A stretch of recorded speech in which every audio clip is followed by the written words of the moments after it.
DistantCoder versus Jason Smith. The mulligan here to get a restart. But as I was mentioning, don't poke the bear big, right? This is a card that allows you to give +4 to your bears, and you can win that in the battle step, which is very powerful because that comes after things like Tsunami would take place in the attack step. So that's very, very intense, very strong. And what the other thing is that Bears does very well, as we're going to see a Thunder Spirit here from Jason. Going to kick this one off. Does he have the Rabbit to start? No, it's going to be a Jolton, actually. It's going to give him his Mount Olympus, a key card for his deck, as he's going to be looking to utilize the removal in Race to the Top. Very powerful Invoke Rune. But as I mentioned, the thing that makes the Bears very good right now in this format is we see Lavalith being limited to 1. We see Earthquake and Resting Under Laurels being limited to 1. Those removal cards being reduced in frequency allows the deck like the Bears, which can swarm the field very efficiently, to have an opportunity to excel a little bit more than it otherwise would have. So JT here going to kick things off with the Mount Olympus Jolton play, and DistantCoder going to be looking to respond. This is a pretty epic first top 8 clash here. I love it. But an Astravid here on the end of DistantCoder. Very nice seeing the bunny here early on. He loves it. That's going to let him look at the top 3 cards of his deck and add 1 to hand. The consistency of Astravid is unbeatable right now, and that 5 defense really sticking a lot stronger than it previously did, as players do not have, casters do not have that reliability of the Earthquake to just clear it right away. Astravid's 5 defense, very sticky. However, Daybreak did introduce 2 cards that really deal with Astravid incredibly well, one of which is Eddie, and the other of which is Mudlet. Both of those 2 Elestrals very good at dealing with Astravid. So Rabbit's Reign, it's I think a lot of people consider it to be the best Elestral in the game. I think that that's probably the case, but there are more answers to Rabbit now than ever before, Eddie being a very strong one. Rabbit does take advantage, of course, of the Mount Olympus here, giving it 6 defense. So Shaggy, as I just mentioned, this is our first tournament post-limited list. So Earthquake, Resting Under Laurels, and Lavalith were all limited to 1, and the metagame has been completely shaken up, turned upside down, and we have a very diverse representation here in Top Cut. We're going to see what looks to be a potential Ascension here. He's going to go with a Wind Spirit. Is it going to be a Griffuse? It's going to be a Griffuse. Wow, you do not see that every day. Griffuse hits the field. Here comes Zeus. We're going to see a Voltempest. That Zeus going to be loaded up with, I think that's 4 spirits. 1, 2, 3, 4. Zeus hits the field in big fashion. The Nexus onto the Griffuse. Griffuse is going to ascend into Voltempest. And JTSpeed has landed Voltempest here on one of the first turns of this clash. JTSpeed bringing it back to base set with the incredibly powerful Voltempest. And for those who do not know, Voltempest cannot be targeted while Zeus is on the field. There's going to be a disenchant and a burn for 3 on DistantCoder. He's going to take 3. The big counter to Voltempest is, of course, the Shield of Achilles. Shield of Achilles can bounce that Voltempest back to hand and not target it. The question is, does Coder have it? Or is Jason going to make the decision to simply not attack? It looks like he's going to let the Rabbit sit there and pass his turn. Coder living to see another day, as he can then look for that Shield of Achilles and try to keep that Voltempest at bay. The problem here is if you don't have any way to clear the Zeus, then you really have a hard time getting rid of the Voltempest. Voltempest can simply win the board state at this point if you don't have the answers for it. And if you're Coder, you haven't had a chance to dive into your side deck. In these best of 3 clashes, players are able to access their side deck, dive a little deeper, grab some cards that can counter their opponents. In this particular case, again, hasn't had that opportunity to do so, but the Lavalith is real! The Lavalith is so real! DistantCoder drops down Lavalith and pops the Zeus, and all of a sudden, Voltempest no longer has his protection. The one of Lavalith is here, and that is what I am talking about. That Zeus is gone. JT left with no Zeus, which means that Voltempest is now very, very vulnerable. JT most certainly running another Zeus or 2 in his deck, though.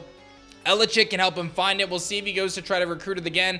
Here comes a Thunder Spirit. It's going to be the Elichik. No shot. He's going to be able to search out that Zeus again and provide the protection a second time.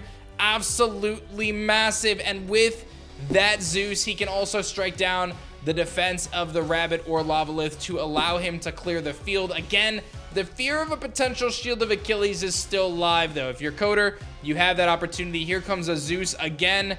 How many are we going to go for? It looks like a 2. Looks like a 2-piece on the Zeus. Jason taking big spirit damage there. And he's going to be looking to potentially disenchant off Zeus just to allow for that Elechick to do some work. Let's find out if he goes that route. He does end up clearing the Lavalith there. And the Voltempest not going to attack, it seems, and we don't see any sort of disenchant either. So Coder with an opportunity to respond here. His Rabbit's still alive. I'm surprised that Rabbit stands to see another day. Zeus providing untargetable protection for Voltempest, meaning that Coder, even if he had an Earthquake or a Resting on Your Laurels, unable to deal with the Voltempest. He had his Lavalith. I don't know what his out is outside of Shield of Achilles. Let's see what he's going to do here. You know, obviously re-enchanting Astrava gets him another look. But if you're JT, you really just sit there with your Voltempest. You just sit there. But here comes another Rabbit. This is really good for Coder, because if you can find a way to hang in this game just a little bit longer, to find an opportunity to get back in this one and clear that Zeus, or you clear that Voltempest somehow, some way. Coder's got a couple back row. JT going to be very hesitant to want to attack, and then we're just going to see a pass. The side deck is going to be really crucial in this one, because Coder's going to need to figure out, how do I get rid of this Voltempest? There's the re-enchant on the Voltempest and the disenchant, so that's going to hit Coder for 3 spirits of damage. Voltempest with the resurgence here, incredibly powerful, especially when followed up with the double Zeus. I mean, that's that's pretty tough. That's pretty tough. Let's see here. Jason, of course, understands attacking not in his best interest.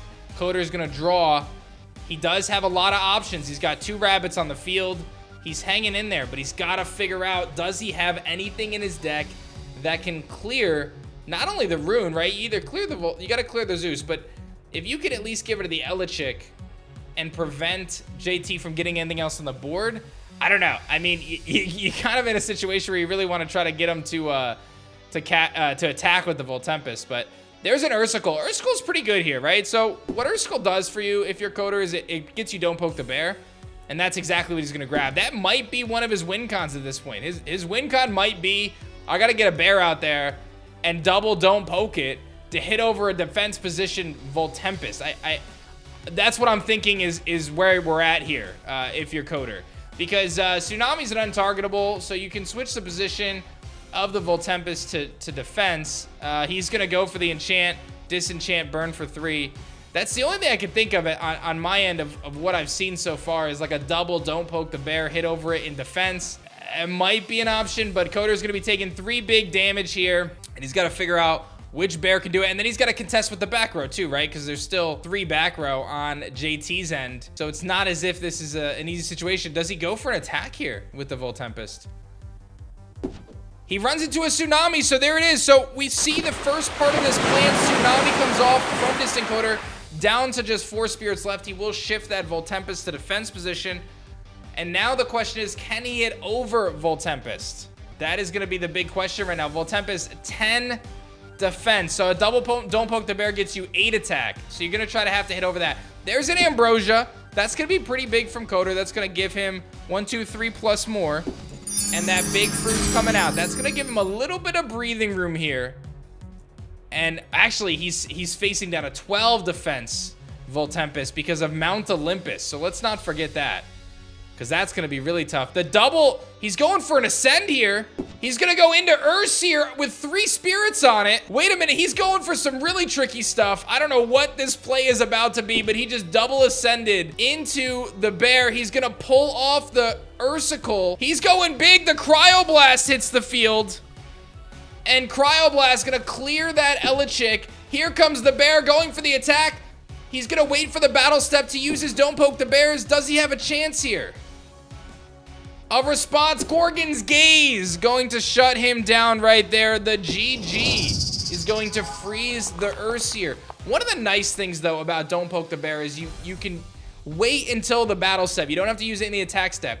So that means, like, again, cards like Tsunami aren't going to work against you. The attack is already locked in when that stat modifier is played. So you have a little bit of play, a little bit of leeway there to do some big things. So here we go. We've got Jason Rock, and he's going to play the Helios Chariot Ride. Oh, no. Coder is going to be unable to respond with any sort of counter runes, and he cannot target the Voltempest. That may be game right there. Helios Chariot Ride is massive, as now you can no longer Don't Poke the Bear. Don't Poke the Bear is a battle phase only effect. Voltempest gets enchanted. He's going to disenchant the Voltempest. That's going to hit Coder for 3. And now Voltempest is safe to attack and not have to worry about any sort of response. The bear is not going to take any damage on Coder's end, but he will be able to clear that Elestral slot and do so in a way. And there's an Altar of Stars. Going to shift him to defense, I think. And it looks like Coder's going to scoop this one. And JT takes it. We're going to see, looks like an expend to draw here from Coder, who goes first. He'll set some back row, but not going to establish any sort of Elestral field presence here on turn 1. And we're underway here in our second clash of the quarterfinals. JT taking a big win in game 1 with Voltempest, being able to hit the field with Voltempest and let it stick despite a pretty good attempt on Coder's end to thwart that. Here comes the Toxion, it seems, from JT. Toxion going to burn Coder for 1 spirit right off the rip, and Toxion can be a big threat to deal with for attack, and he's going to be able to attack directly as well. And you generally don't want to deal with, you know, Toxion burning you or any of that. It looks like, did he actually take a spirit of damage from an attack? I'm not sure. Maybe there's a chance that he didn't attack, but Eddie hits the field, ladies and gentlemen. We've got Eddie here. Eddie is here, and he is going to switch the position of that Toxion, and we'll see if Jason has an answer here to deal with this Eddie. Let's see if this Eddie will connect. You don't want a Tsunami here. It's too late to PTA generally. You don't want to shield it because then Eddie just comes right back out again. Cryoblast going to hit the field, though, instead. So Coder says, you know what? I'm not messing around. I want to clear this Toxion. I want to make sure that I don't have to deal with this again. And now he'll be able to attack directly, and JT will take 1 spirit of damage from the Eddie. So Coder opting to use his Cryoblast there early off the rip. One of the more reliable tools to remove in the game now. There's an expend to draw, but Cryoblast not super great in the context of, you know, you're really not going to be able to hit those Frost Elestrals, and any Elestral with 3 defense is going to be a little tougher to take out. So it can feel like a dead card. In this case, Coder probably feels pretty confident if he had those Cryoblasts in his sideboard, but he might be running him in main because the Bears do split between Fire and Frost, so they're pretty easy to fit in, even if you're just running 2. Here comes an Urseer from Coder, and this is where Coder's game plan can really start to pick up. He's able to start to swarm the field. He's got 2 Elestrals that can hit directly. JT obviously looking to try to execute a combo strategy, but now you got to be a little worried because you're going to start to be scared to attack into that Urseer because you really need to make sure you can clear 7 attack. Otherwise, Urseer swarms the field when it knocks you out after a Don't Poke the Bear is active. So a couple things to keep in mind as JT looks to try to gain some field presence here with an Elestral. He finds one. It's going to be the Jolton. So Jolton will dash into his deck and grab him a Mount Olympus. But the poison-tipped arrow will fly off here from DistantCoder. That's not only going to bring the Jolton down to 2 attack and prevent it from being able to attack over Urseer or crash the Eddie, but it's going to force Jason to play his Mount Olympus this turn because now you need to get that Jolton up to 3 attack to be able to crash the Urseer. I don't know if you want to do that necessarily, though. I think if you're Jason, you probably cut your losses, let your Jolton go down, get your Olympus, and save it for next turn. You might want to use that for Nexus down the road. We saw him use it very effectively in game 1, getting that Mount Olympus up. Coder running a Bears deck. We haven't seen an Ursaden yet. Ursaden, the custom stadium of the Bears, but I think Coder might just be rocking the little guys instead of worrying too much about trying to get into a Majursa. So we'll see here. That Jolton looking like it's going to sit there. Will he opt to play a Zeus maybe? There's 4 spirits coming down for Zeus. 1, 2, 3, 4. He shows a Quackle. It's a Zeus, of course, but he did show a Quackle, so tipping his hand there a little bit. Quackle was seen. Something to keep in mind for the later turns. Zeus can strike down potentially the Eddie. Here comes the attack. And Coder's going to have to make a decision here. Does he let one of his Elestrals go down? No, he is going to Don't Poke the Bear and respond. Urseer takes out the Jolton. Is that what's about to happen here? Because if that Urseer connects, he's getting another bear onto the field. And that could be an Urska. It's going to be a Gorgon's Gaze. So he's actually forced to pull a spirit off of his Jolton to play the Gorgon's Gaze to essentially stop the effect and prevent it from casting out another bear. I believe that that's where we're landing on this play here. He does take all of those spirits. Jolton clears the field. I have him at 13-9. I have a feeling that I might be off by 1 or so there. But let's see where Coder's at. He's got a chance to respond. AskRabbit hits the field for DistantCoder. That is massive. Not only does he get to poke for 1 here and continue to chip away at Jason, but he's now able to look at the top 3 of his deck and add 1 to his hand. This is so big for DistantCoder, as he's probably looking for some really reliable back row, right? Like, you're probably looking for another Don't Poke the Bear, maybe looking for a PTA, which would almost certainly put you in an incredibly powerful position. Shield of Achilles is good, but we've seen that Jason hasn't shown a huge propensity to want to attack at this point. Coder does set 2 back row. He's going to go offensive with all 3 Elestrals. Is there a Tsunami here? There is. Tsunami will shift 2 of them, but that's still a 2-spirit swing there from Jason. Take the 1 spirit for the Tsunami, and then forced to take a hit from Eddie, proving to be a little bit of a menace now. That does make the Earthseer a lot less threatening. Jason holding down, still 7 spirits to go.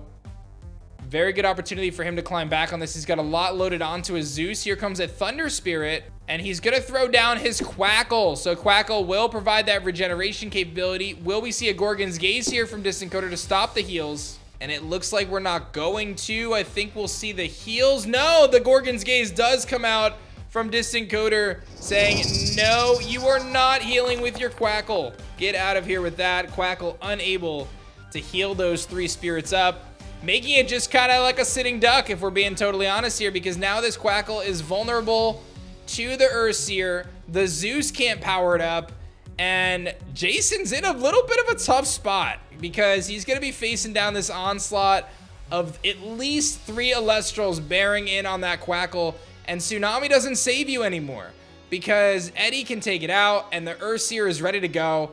This is looking like the moment DistantCoder's been looking for in this clash, an opportunity to just cascade upon his opponent with the power of the Bears and company. Some really reliable tools. We will see a pull off the Zeus to play in Ambrosia. So that's going to be a 3-spirit heal there for Jason. Big Ambrosia play at this point in the clash. Not able to get the Quackle to do a whole lot, but he'll find those spirits another way, that's for sure. Let's see what he's cooking up. It's going to be the Mount Olympus. That's actually pretty big, because that turns Quackle into a 3 attacker. He's going to go for the Race to the Top. Wow. Race to the top from Jason. That's going to allow him to pick the 4 defense Quackle and take out either the Earthseer or the Eddie, whichever one he wants. Can't take out the Rabbit here. It's too strong. But Race to the Top is big here from Jason. He will take out the Earthseer. And ultimately now it's just the Eddie. Coder's going to draw for his turn. Looking to land another bear here. Something like an Ursicle could be really big for the future of this clash. Another Earthseer obviously puts on immediate pressure onto the Quackle. Eddie's going to be his main attacker here. It's going to be a Resting on Your Laurels, actually. Wow. Resting on Your Laurels going to clear the Quackle. All those spirits loaded up on Zeus and Mount Olympus are going to mean that that's going down. And Coder answers with his own Ambrosia is huge. Going to get him up to 11 spirits by my count, and an opportunity, if he has a 3rd Elestral, to hit for 3 this turn if he can find it. Big plays there with that Ambrosia from DistantCoder. Down 1-0 here in this best of 3 clash. The Bears in top cut, holding it down. Let's see if Coder's got anything he can do to add to this onslaught on the field. Eddie and AskRabbit. He also could just choose to re-enchant, and he is going to do that. I think that's a phenomenal play if you're Coder, because if you find back row, you can go offensive with Rabbit. If you don't have back row, you keep it in defense. It stays safe. You hit for 1 with Eddie, and you hold down your board state and find the pieces that you need, knowing that you're going to have to deal with, you know, some offense. He does go to set 1. He's going to hit for 3. Jason will take 3, it seems. And that's a big swing there from DistantCoder, up what I believe to be 10-4 with 3 spirits on board. Jason does have 2 on his Zeus, so he can put offensive pressure on. But Coder with 1 back row here, looking pretty spicy. Let's see what Jason is cooking with. Looks like an expend to draw. Not sure what Jason's looking to find, but he's going to set some back row. And Coder might have lethal here this turn. He's going to draw. Facing down a lot of back row. But Eddie, Earthseer hits the field. AskRabbit's on the field. It's going to be a Water Enchanted Earthseer. One of the things I love about this is Water Enchanted Earthseer can still do work, because it gets around the Tsunami and you can still Don't Poke the Bear to get it up to 7 attack. So Let's see, does Jason have an answer? Coder accidentally reveals a face down rune. One might guess what that could be. Good fail safe there. Astrabit attacks for 2. Jason, not many spirits left. We might be going to a game 3. Let's see. How do you stop all of these hits? Tsunami doesn't save you. And he scoops! DistantCoder takes it! A little fist pump there from DistantCoder. All right, well, here we go. Clash number 3, DistantCoder and DaBears taking on Jason, Smith, JTSpeed, and Voltempest. Let's see what JT's cooking up here in this next game, game 3. He's going to start this one off with an Elechick. That is what you want to see if you're Jason. Elechick immediately gives you your Zeus, which is one of the 2 pieces of this combo you're looking for. And if you're Coder, you're basically on a timer. Your timer says, I cannot allow Voltempest to hit the field. 1 back row from Jason. We know he's got that Zeus. We're going to see that Elechick sit there nice and chilling in attack position. Coder going to draw for his turn. 6 cards in hand. How can he deal with this Elechick? It's going to be Eddie. Eddie comes out here for Coder. Going to immediately switch that Elechick to defense position. And he is tsunami proof, so he can run through that thing, and Jason's gonna have to have some protection. Does he have a Shield of Achilles to deal with this? Eddie. Coder's waving his finger, don't you dare, and Coder secures the KO as Elechick goes down. Jason's gonna draw for his turn here. He's gonna throw down a Thunder Spirit and a Jolton. Jolton's very big. PTA comes out though for DistantCoder. The Poison Tipped Arrow will reduce the attack of that Jolton and make it so Mount Olympus doesn't allow the Eddie to go down in that attack. So let's find out here. Does Jason have the race to the top here to clear the Eddie, or is he going to try to find another way around it? Zeus can help too. You can power up a Zeus here to give your Jolton the way to get over the Eddie. We might see that play. You do expose your Zeus a little bit. We know Coder's running Lavalith. That could be devastating if you're JT if you run into that, but there is the Mount Olympus. That's going to bring the Jolton to 5-2. So 3 attack here for Jolton after the Poison Tipped Arrow's effect. JT unable to attack over at this point. He's going to need his Zeus to be able to deal with that Eddie, or he's going to let it go down. But again, big risk going into that as Lavalith just ruins you if he sees it. There's the race to the top, though. That will indeed get rid of the Eddie. So Jason ensures that Coder's unable to proceed there with the Eddie. He'll set a back row. Jolton will deal 1 spirit of damage, and then we'll most certainly see DistantCoder expend an additional spirit to clear the Jolton with Poison Tipped Arrow, which we utilize in the main phase there. When you're running a lot of different elements, like Coder seems to be, deciding which spirit to take is very, very crucial. He has to get rid of an Owloon, which could, free up for Dense Fog later. This is a very, very big play here from DistantCoder. Ursical. One of the most important of the URSAs. This gives you the search for any one of your Ursa cards, and Coder immediately grabs Don't Poke the Bear. A little telegraphed, right? Because now you know it's going to be face down. Coder might set 2 back row just to try to hide that or conceal which one it could be. But now Jason has to be very mindful anytime he engages in battle, because he's going to be facing down Don't Poke the Bear, which immediately gives +5 to Coder's Elestrals there. Let's see what Jason's going to do. He's going to look into his spirit deck. It's going to be a Thunder Spirit. It's going to be a Quackle. So Jason does land his Quackle here. Not going to see any answers. Just 3 heals. Quackle big. This is an Elestral that has seen a lot of play over the last few tournaments. Both Quackle and Sluggle. Previously kind of written out of the game, but they've proven to be very useful in terms of defensive bodies. And again, allowing you to heal, outlast your opponent. Been very, very good. We've seen it utilized with cards like Arcolith as well that allow you to regenerate those spirits to the field. Looks like Coder will draw for his turn. Looking to figure out a way to get over this 4 defense Quackle. This is where if you're Coder and you have a Bomb and Ursa, you can bring that out. It gets to 5 attack with the buff from the Ursical. Every other Ursa on there gets it +2 attack, but he's actually going to go for the Astrabit here.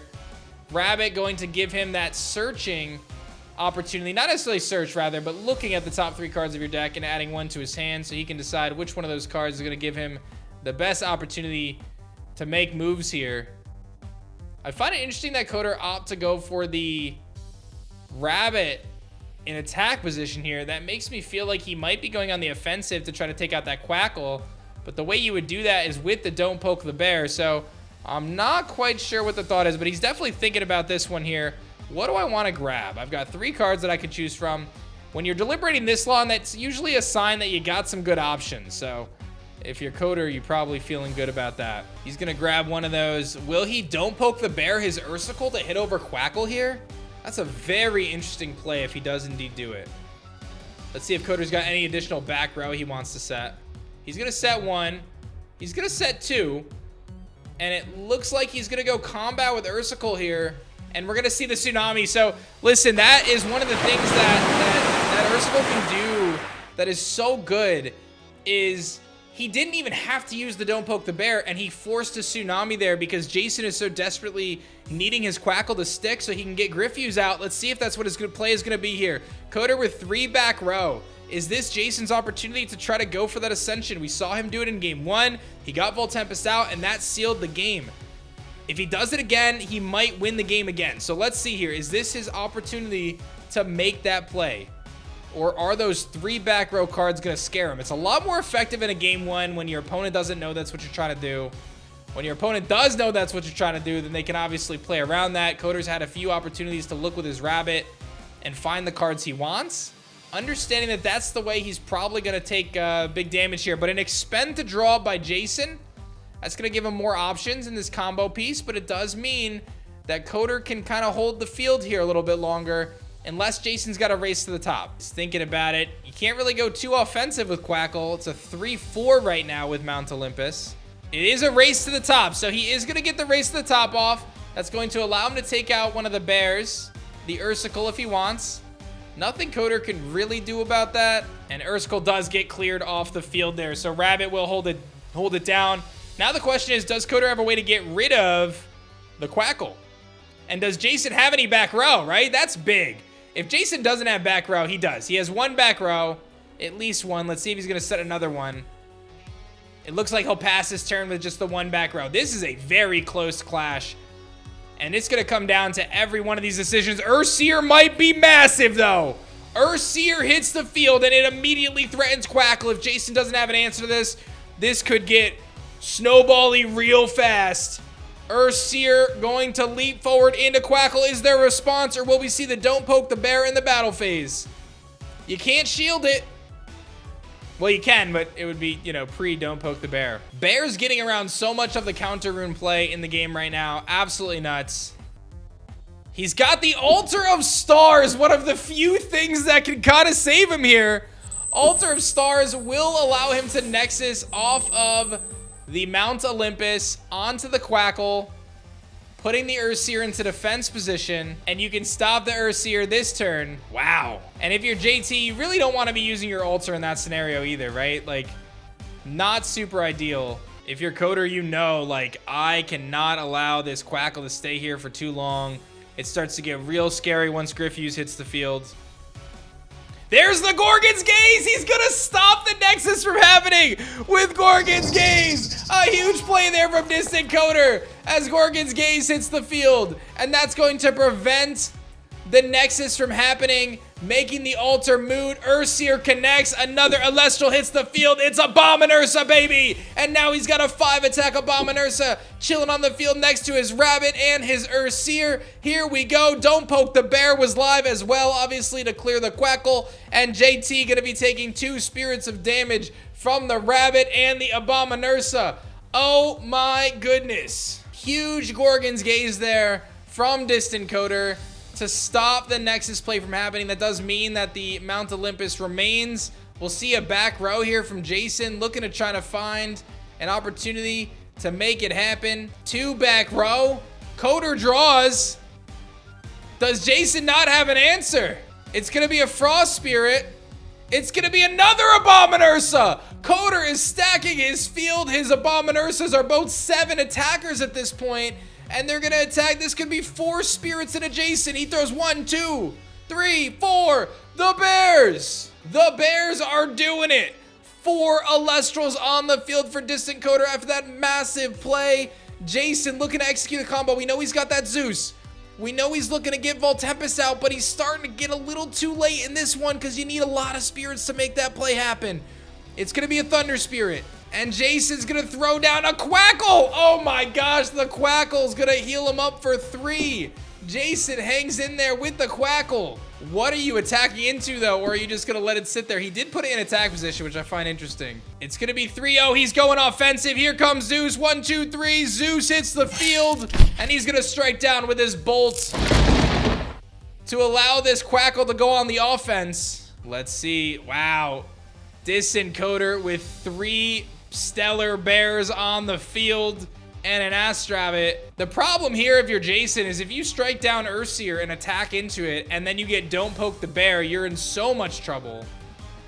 So what do you try to hit over? The rabbit? He is gonna Zeus. It looks like the Mount Olympus gets pulled off to play an Ambrosia to heal for 3. A massive Ambrosia at this point in the clash. But I tell you what, Jason is in a tough spot. He's gonna lose his Olympus here.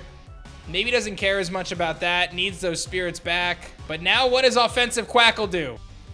Into the don't poke the bear! Oh, baby, Quackle gets absolutely ruined. And DistantCoder's don't poke the bear is live once again. Coder has an opportunity to hit for 5 on this upcoming turn if Jason doesn't have counter rune play. Coder draws for his turn. 7 spirits to the 9 spirits of Jason. Does Coder just re-enchant his rabbit? No, he's gonna ascend with a water spirit into rabbit again. Wow. Now he's got a water enchanted rabbit and another free card from the top of his deck. He knows exactly what he wants. Potentially grabbing more counter rune support. And again, 5 spirits of pressure here Coder can put on. He's got an Ambrosia, exactly what he wants. That's gonna get him 3 spirits back. Well, 2 spirits back after he pays for the 1. Opting not to pull it off the rabbit. He could have used the spirit on the rabbit, but he says, you know what? I'll just grab these. A huge Ambrosia play there. DistantCoder playing out of his mind with the bears, baby. He's going to attack for 5. JT's reaching for a spirit attack. He might be taking 5 here. 1, 2, 3, 4, 5 spirits of damage. Rabbit bringing 2. The Abominursas bringing 2. And Ursier bringing the 5th. And he reveals his hands, 2 Gryffus and a Gorgon's Gaze and DistantCoder. Looks like with the Laurels and Dense Fog in hand, he is going to the semifinals with the Bears, ladies and gentlemen. Show some love for that. That is what I am talking about. An incredible clash between 2 amazing players. Coder down 1-0. Clutches up with the Bears to take the W and win to advance to the semifinals. Wow.